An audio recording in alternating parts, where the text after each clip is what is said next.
How are you today? I'm good, thank you. How are you? Very good. Thank you so much. Looking forward to some amazing adventures. Me too. So we have Amir today, and we're going to do some remote viewing. Today we're going to switch it up and do some remote viewing of three different targets. Amir is totally blind to the targets. We're doing traditional remote viewing with the letters and the numbers, so he has no idea what even the numbers and letters are. So we're doing kind of like traditional remote viewing. So I'm going to give him target one ID, letters, numbers, and he's going to tap into the signal and see what's in the target. Are you ready, Amir? Yes, please, let's begin. Mm-hmm. So the first target ID is A, D, B, W, 22068.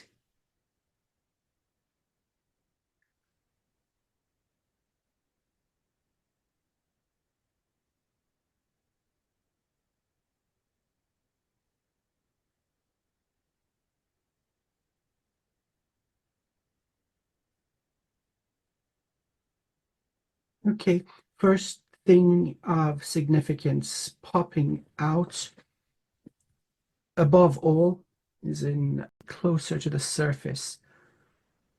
This is within a few hundred meters, maximum a kilometer underneath the surface. Uh, Objective was withstanding nuclear destruction. Origination of the base comes from the Cold War era. Yeah, it is kept in relatively good condition. There is a monumental mountain, a landmark above this. And so it's one of the facilities that has never shut down. And what do they do in that underground facility? Well, the origination of its construction was for the storage of nuclear missiles to give the population of North America the possibility of striking back. So it wasn't originally a first strike um, type of facility to withstand anything but a direct nuclear hit, and then giving the possibility for retaliation. The madness that is mutually assured destruction. So this is part of the origination of this facility, the conceptual beginnings of it. And so now many other types of operations which require, um, let's say, obstruction from observation in many forms. They've also included technological barriers against remote viewing. Uh, not very effective in point and fact. There is no secrets. There is nothing hidden from the open human consciousness. So the answer is yes. Are they aware where they are and what's going on considerably deeper underneath them? No. And what are they doing now in this facility? What's the operations? What are specifically that they're doing?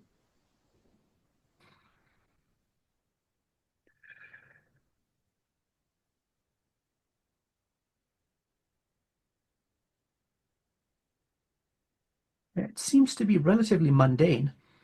So, mm, central nervous system or backup nodes for some type of a computer, massive energy consumption. Um, and so it's just running simulations over and over. So this is the current usage of the facility. It seems to be entirely dedicated to predictive modeling, um, pulling in vast oceans of data from everything. I mean, everything. from smartwatches to enemy nation satellite systems, and then trying to create behavioral models of the world we live in. Very impressive. The temperature is incredibly low. They're using a novel type of computation. They've gone past regular semiconductors. This is now 30 years or so. They've got a great part of the energy is going to, let's say, temperature control, keeping it close to absolute zero for the functionality of their machine. The machine is built in blocks. There's something, it's almost like it's living. The flow of fluid and the pumping of fluid around the central core. So the brain is relatively small compared to the size or bulk of the machine. And there are many of these units working in harmony. But the possibilities that arise from using this type of machinery is mind-blowing, giving them the ability to peer into not only future events, but also parallel timelines.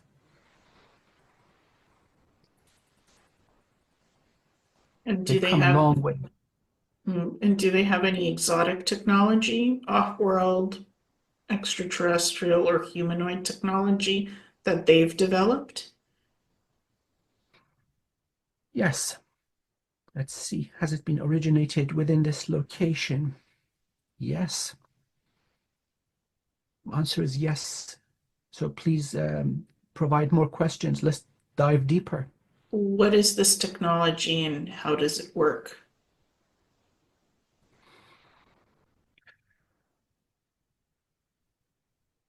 The origination of this type of computing is one of them. Uh, it was originally deciphered on the laws uh, according to which computation, or let's say creation of a probability model or function can occur using properties of very strictly created crystalline structures.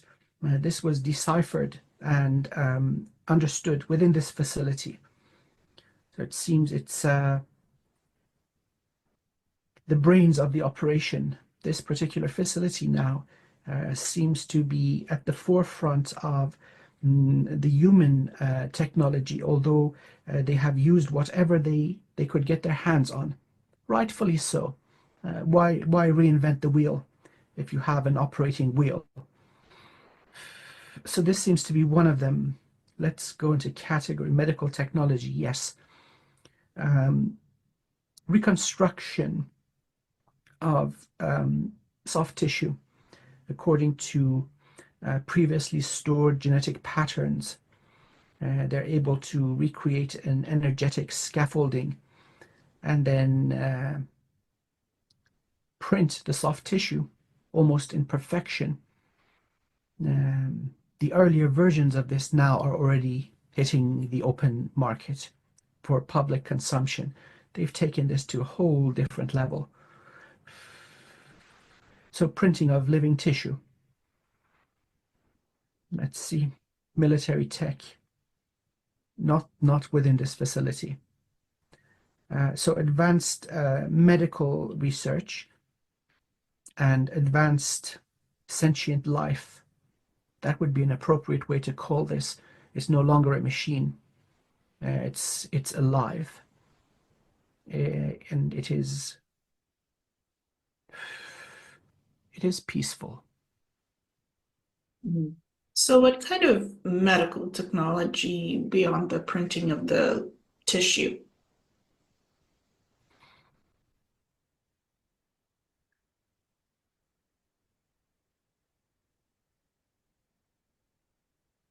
Um, at one point or another, the matter of consciousness and identity, um, more specifically, the non-energetic component of the human comes into question.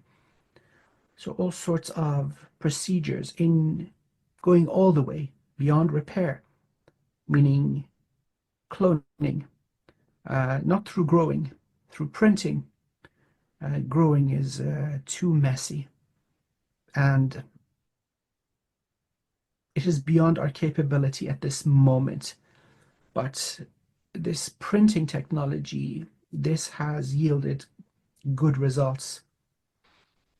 Fully functional replicas, fully functional, indistinguishable from the original. Now that put them into a doozy. Which is real and which is not? Where does the soul come from? It seems that they are able to pull in an additional shard of the infinite soul in perfection. It is identical. This is fascinating.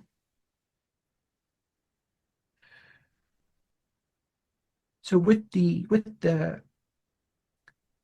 availability of an identical vessel, it seems that the infinite soul also wishes to play along. That's really interesting. So they haven't done this to unwilling volunteers or unwilling, let's say, hostages. They've done this for volunteers. First and foremost, they tested it on themselves, the scientists. And so therefore, they were all fully on board in every single way. They saw this as a monumental way to conquer death, or for that matter, put one of these devices on a vessel which will travel for hundreds of millions of years to a suitable world, and then print the population. That will take care of so many problems. They made it. So they have stuff like biolabs and advanced medical technology that they're advancing and furthering along. Correct, correct, correct. Now, what happens to this down the line doesn't seem to be of great concern to these people. They are in it for the joy of discovery, and whatever they need is made available to them. So they have no concern about management changes or lack of budget, uh, and they are wholeheartedly dedicated. Um, this is rather unusual. No holidays, no breaks, no family, no friends, which makes them, these are not regular people.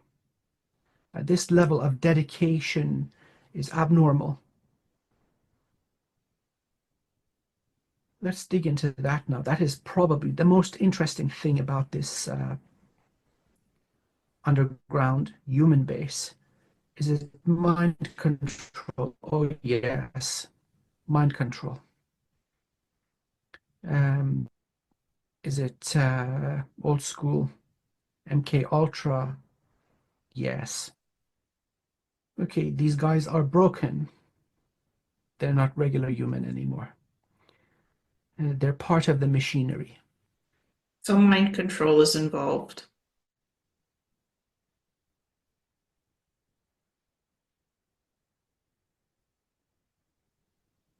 The perfected form. They're doing what they're doing, and they're absolutely having the best time ever. So how are they part of the machinery? Because they're no longer operating out of free will. They appear human, but they are following programs just like the machines around them. Would they be able to have self-autonomy again and come out of this if, you know, if that is allowed? Can they disconnect from the machines? Absolutely, this happens all the time. Now,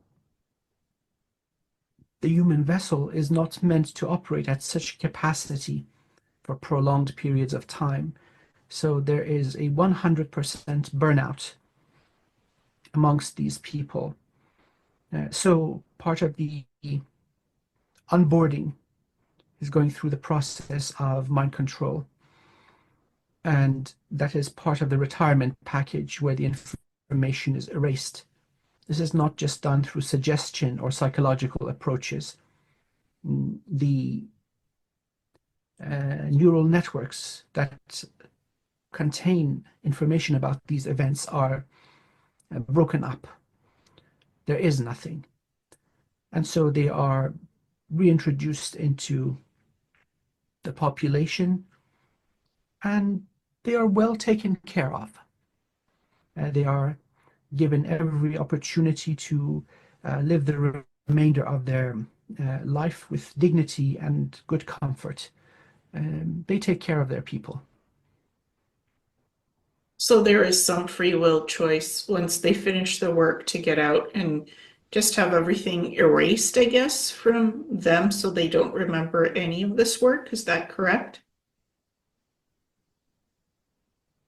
That is correct. By the And technology so of you may these ask how neural. how yeah they're how are they chosen? You can't just do this because a certain baby is born to genius parents. What if the baby is a moron? Right? This happens all the time. They look for gifted university students from the age of 17 onwards. And all of us, when we are young, we are dumb. And so the offer is mind-blowing. Almost nobody refuses. So the very, very best and brightest globally are observed, and then amongst them, the very, very best are brought on board. Mhm. And once they finish the work, this neural system, the computer, it erases what they did and they're free to go and live their lives. They're not just released back into the wild. They are they are they are seen as honored comrades. They're watched over. So they're placed in conditions and they are monitored so that things go well for them. That's part of the package, part of the retirement package. Mhm. Is there anything else And special this is that, done, mhm. please. Is there anything else special about this facility, the technology there that we should know about? It is magnificent. It is probably 500 years ahead of what we have available to the general public. And observing this as somebody with a scientific background, it gives me incredible hope towards the infinite possibilities that our species has, given the right conditions. Although the general public seems to be held in the dark, eventually the benefits of what these people are achieving will reach everyone, um, especially the sentient computer. What I'm picking up from this is much more than just following protocols. It has the ability to adapt and adjust. The demeanor of it is peaceful. It is it is learning. It is learning how to be benevolent. Seems that's one of the things that is being trialed as we speak, without any real world control.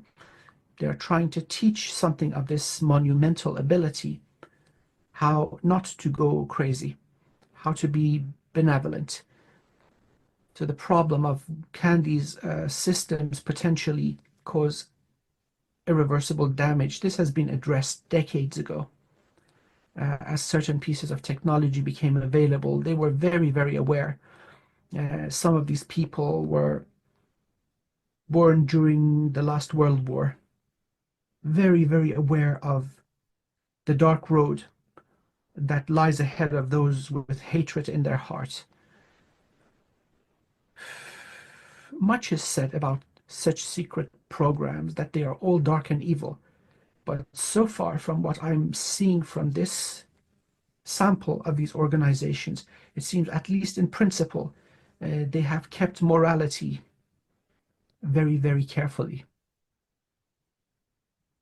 Mhm. Is there anything more important that we need to know about from this facility? Let's just say the United States of America is going to be okay for the next few centuries, no matter what else goes down. Okay. Do you think we've looked at the overall importance of what's there and we have the picture, the infinite picture, the macro and the micro of what's important, or is there anything else there at the facility? We're referring to the closer to the surface facility, yes? The one that is governed by The military. humans. Yes. Okay.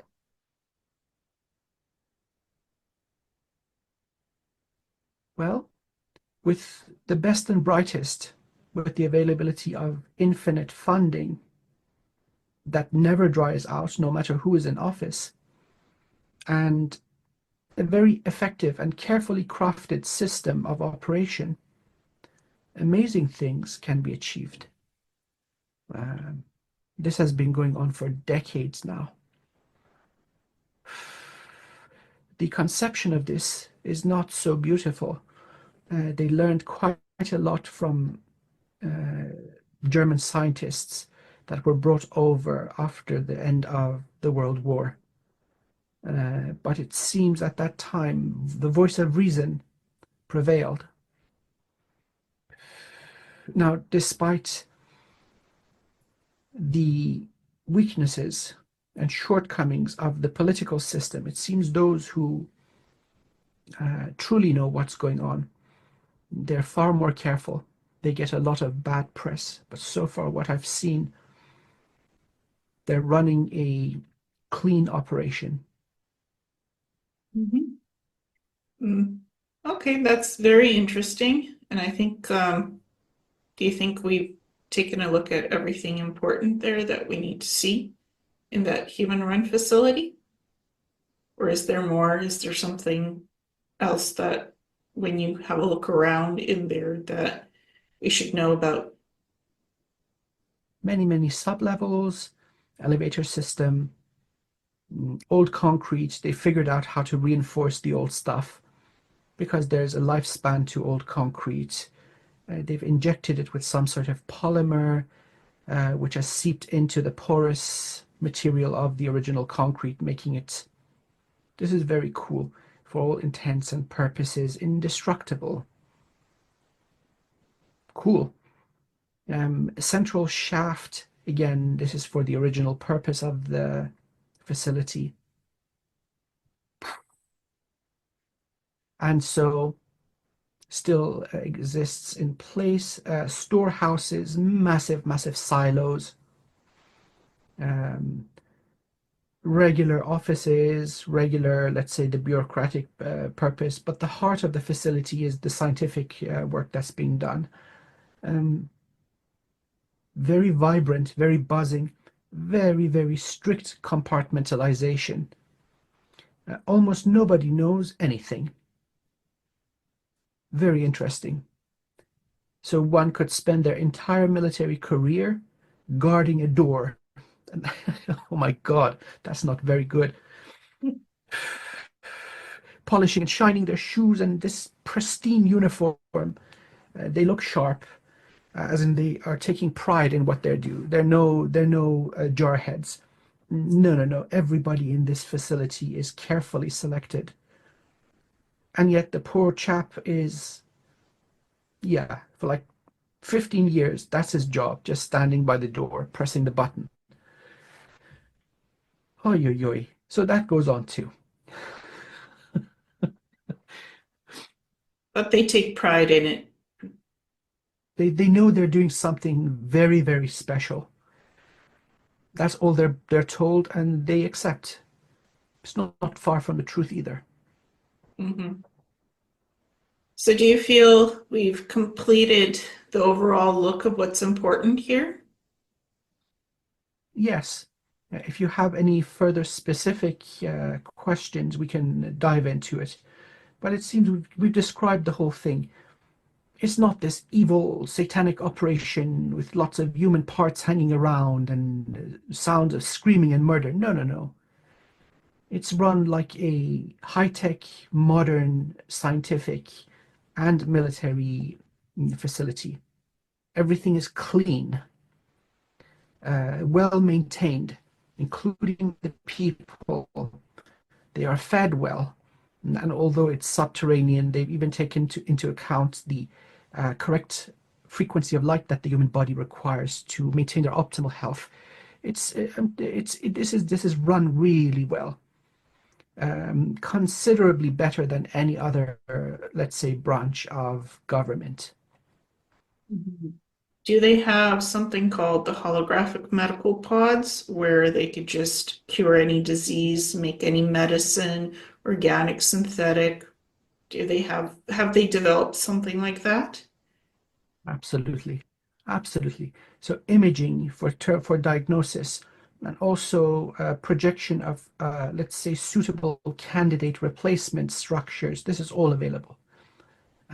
It's more than just holographic. It's part of the mechanism of generation or printing. Light is involved. There's no hose and nozzle like toothpaste coming out of the top. No, no, no. This is not originated here. It's captured technology. They've learned how to work with it, and they've made it their own. So they're able to print anything they want, polymers, medical stuff, and just manufacture. Correct, correct, correct. The limitation being energetic cost. Let's see what's powering this place. This is interesting because there's no big cables coming in from the top. Okay, they've got three um, submarine type nuclear power plants, sufficient for powering a city of 1 million people. And this seems to give the juice to every single experiment that is running. Mhm. And are some of these human people psionics? Are they able to telepathically communicate with each other and others? Not within this particular facility. It's not what these guys do. Okay, that's interesting. Anything else important about this facility?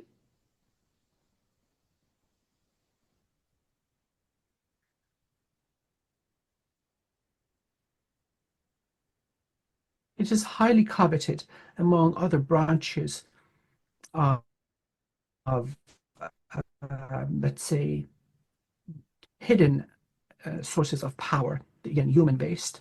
What is done here is highly coveted. So there's absolutely the interest